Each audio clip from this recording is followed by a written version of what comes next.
Do you know about the Arizona Support Our Law Enforcement and Safe Neighborhoods Act? It sounds pretty reasonable, doesn't it? I support my law enforcement. I want a safe neighborhood. Little do you know, this law was far from reasonable. In 2010, there was a lot of commotion about a new Arizona law that had passed concerning immigration. Many said it was racist, and many turned to the streets to protest. Others supported the bill. This bill tried to instill laws for the state of Arizona that dealt with illegal immigrants, that were not only declared unconstitutional and unlawful, but also considered as encouraging for racial profiling. Arizona tried to make arrests without warrants, arrests to check immigration status, arrest if there was a probability of a crime, and a misdemeanor to work in the state without papers. As Governor Brewer was ready to make a decision whether to pass the law or veto it, citizens voted 3-1 in favor of the law. Brewer said, "We must enforce the law evenly and without regard to skin color, accent, or social status." How, I ask, can you decide who to stop to check an immigrant's status? If you saw a blonde girl with Anglo features in an Arizona registered vehicle, would you stop her?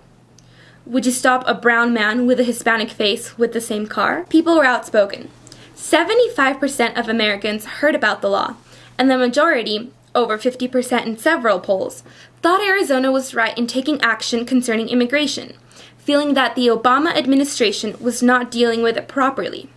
But 50% of Americans agreed that they were concerned about civil liberties. Many of those who supported the law thought it could be a solution to a growing drug war next door and to an increasing crime in the state. But how is treating immigrants like dogs helping? Where were the liberties and freedoms and birthrights of man that America boasts about? Supreme Court majority opinion says, removal is a civil, not a criminal matter. A principal feature of the removal system is the broad discretion exercised by immigration officials. This means federal officers are trained on how to act, unlike local officers. Unauthorized workers trying to support their families, for example, likely pose less danger than alien smugglers or aliens who commit a serious crime. An individual case may turn on many factors, including whether the alien has children born in the United States, long ties to the community, or a record of distinguished military service. Returning an alien to his country may be deemed inappropriate. Several prestigious government workers, including our President Barack Obama, were concerned with the law. Cities like Los Angeles boycotted travel to Arizona. There were protests in over 70 cities. The President of Mexico spoke at the White House against the law. With the outcry from the public, the case was brought to the Supreme Court to challenge 4 provisions. Section 3 makes failure to obey with federal alien registration requirements a state misdemeanor. Section 5 makes it a misdemeanor for an unauthorized alien to seek or engage work in the state. Section 6 authorizes state and local officers to arrest without a warrant a person the officer has probable cause to believe has committed any public offense that makes the person removable from the United States. Section 2 requires officers to stop or arrest to verify a person's immigration status with the federal government. For those of you who don't speak in law terms, I will tell you what it means in plain English. Number 1, if you don't have your papers when we stop you, we arrest you.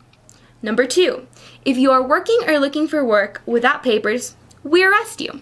Number 3, we can arrest you even without a warrant if you look like an immigrant that could have committed a crime. And finally, we can stop you and arrest you just to check your immigration status.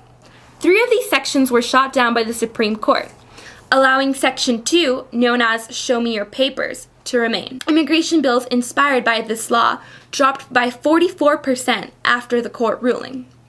This happened because people protested and brought to everyone's attention the violation of civil rights. However, some people don't agree with the sections of the act that were still allowed to be upheld. This is a statement from the American Civil Liberties Union. The U.S. Supreme Court has upheld the most hotly disputed part of Arizona's anti-immigrant law.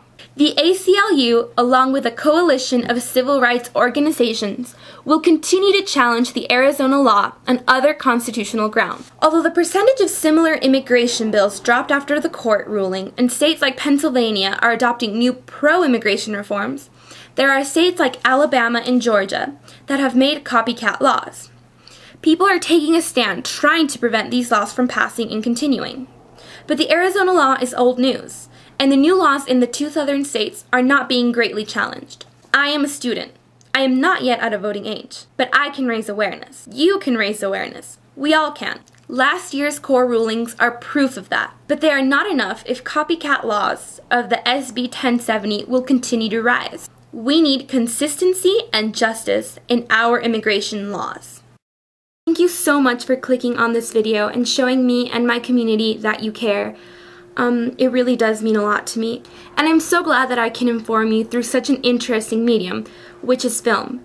I really encourage you to sign the pledge. Thank you so much for watching the film and for learning about the research behind the purpose of the film. Again, thank you so much.